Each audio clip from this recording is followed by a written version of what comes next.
Okay. So I'm going to tell you about my second job. You see, my first job, I was supposed to work there while I was in DECA, which is Distributive Education something. It was a school program where you worked half a day and I went to school half a day and you studied marketing and things like that. Well, I fucked that up. So I went to work at Charlie's Market in DECA.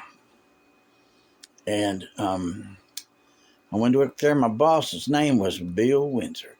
He was a big dude, not, big and heavy like me, and taller probably. And from what I remember, and he's probably pushing 50, and he always had a cigar in his mouth. Always a cigar in his mouth. Yeah, you know what I mean.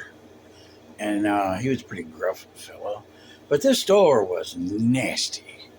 I mean, it was bad. Had wooden floors, and they'd been patched. So there's bumps all over them. The people never bought groceries from the stupid place. We had groceries on the shelf that was ages old. Me and the other DECA guy that was there, we took a time and went through a shelf and cleaned it off to do what we were supposed to do for school. And holy cow, we found shit that was 10 years old, I think. Nobody buys groceries from there. What they bought was men's magazines. They had men's magazines. We had them on the counter, Playboy and Penthouse and they had full coverage on the counter of those magazines, like tits and all.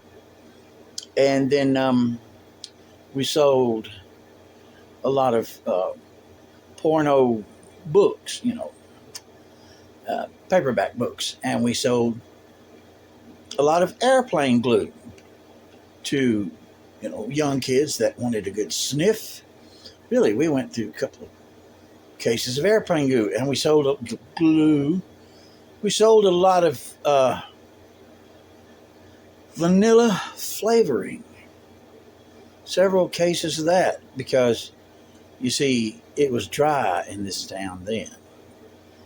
And the taxi drivers and some other people came in and bought vanilla flavoring, which is 30% alcohol, 60 proof. Wow. Sold a lot of meat. We had a meat market. And we had a bit of a, what do you call it? Well, they have the fresh goddamn vegetables. I can't think of it right now. We had some of those. And I walked around once and was looking around the store and we had some, tomatoes and stuff. Produce, that's it. And I was kind of curious. I wanted to see what was under the produce machines. This stuff's all out on top of the produce table, machine, whatever, shelf. And I wanted to see what was under it, so I opened that little door. Holy shit, I put that back fist. It was wet and nasty down in there. Ooh. We had a restroom back around the corner. Had this guy come in there one day. Hey, where's your bathroom? He said.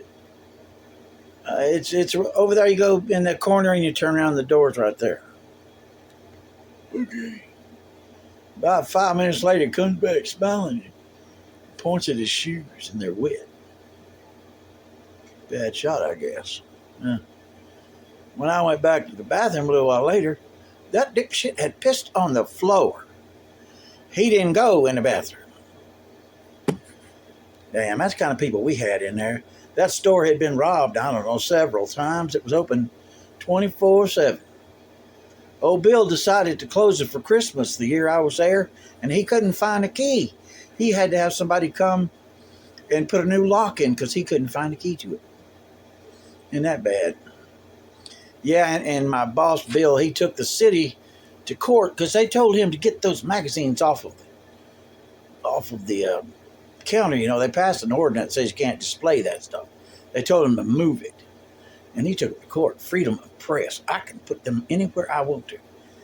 He took them to court. And while he was taking them to court, we had them in the back room, all spread out over the stock back there so guys could go back and look at them.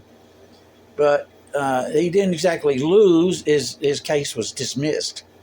The judge said it was in the wrong court. Well, he just bought a stand with, you've seen the stands with, it just comes up, shows the title of the magazine, put them in there. So that's what he went with. Just get through with the whole damn thing. Old Bill was, he was also the head of the goddamn Little League.